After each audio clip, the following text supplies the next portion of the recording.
Welcome to the Sunday Update. I'm Abby Dinham.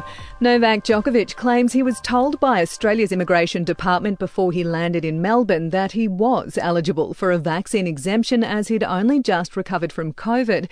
In a submission filed to the Federal Circuit Court last night, his lawyers say the tennis star received a letter from the Department of Home Affairs on January 1 stating he met the requirements for a quarantine-free arrival into Australia.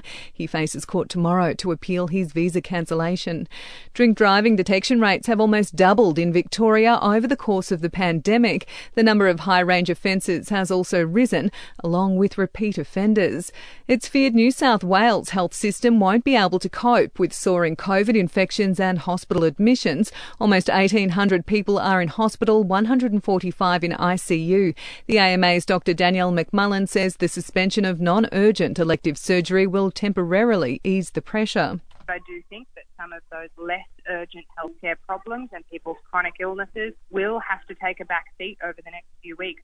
From tomorrow, workers who test positive to COVID-19 via a rapid antigen test can apply for a federal pandemic leave disaster payment. Anyone who lost more than 20 hours of work due to COVID or caregiving to somebody with COVID can apply for $750. For others who've lost at least a day of work can get $450.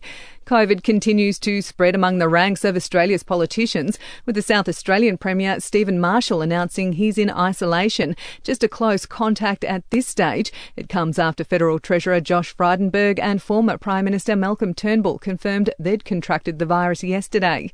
To sport, Australia's in line to take the fourth Ashes test today after Usman Khawaja starred at the crease, to join the ranks of both Ricky Ponting and Doug Walters in scoring 100 in both innings at the SCG. It's a real moment. I've never got a back-to-back hundreds in first-class cricket, obviously let alone Test cricket, so it's pretty special.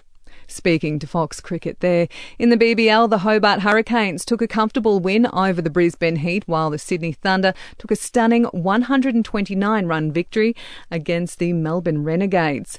And in the A-League, Melbourne Victory and Adelaide United ended their clash 1-1. We'll see you tomorrow morning for another episode of The Update.